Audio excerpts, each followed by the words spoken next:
Yet perhaps there was this sincerity, something that rendered him, if not sexless, then somewhat oblivious to the reality of relationships with the opposite sex, an impression straightened by the collective memory of what had concurred, or not concurred,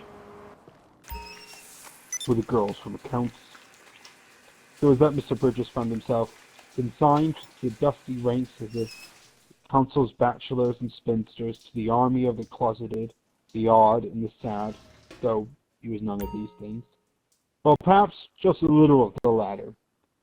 Although he never spoke of it, or even fully admitted it to himself, he regretted his failure to express properly his affection for the girls and accountants, and had quietly resigned himself to the possibility that a life shared with another might not be in his stars. Slowly, he was becoming a kind of fixed object, and the books that he read came to reflect his view of life. Instead, he resembled those narrators in fiction who observed the lives of others, existing as dowels upon which plots hung like coats until times come for the true author of the book to assume them. Great and victorious readers that he was, Mr. Burgess failed to realize that the life he was observed was his own.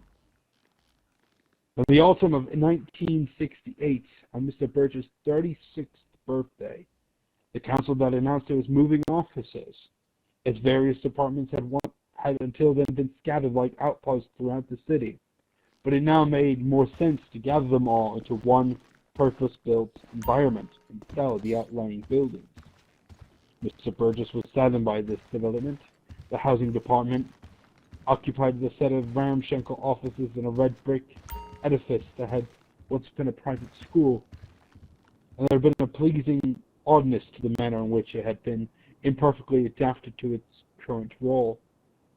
The council's new headquarters, meanwhile, was a brutalist block designed by those acolytes of Les Corbusier, whose vision consisted solely of purging the individual and eccentric and replacing it with the uniformity of steel, glass, and reinforced concrete. Put it on the site of what had once been the city's glorious Victorian railway station. I've got a rasp before anyone else does. What the fudge? I'm sitting here going, how long is someone going to take to say something? I just joined the lobby. I thought, what's this?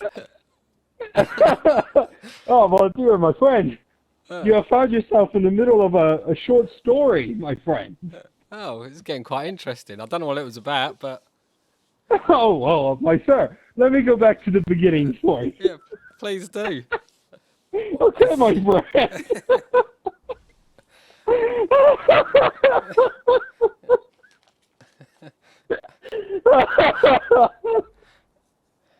Okay. What is this book called first? Hang on. It's a short story, so written by one John Connolly. It's called, the first short story is called the Caxton Private Lending Library and Book Depository. All right, yeah. You can begin. I'm sitting comfortably. Okay. Thank you. Oh my God!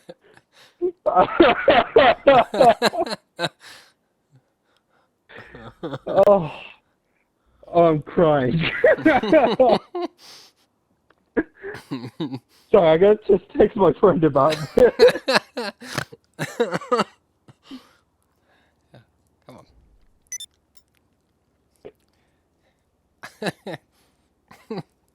I can't. Sorry, just give me a second. Yeah, no worries.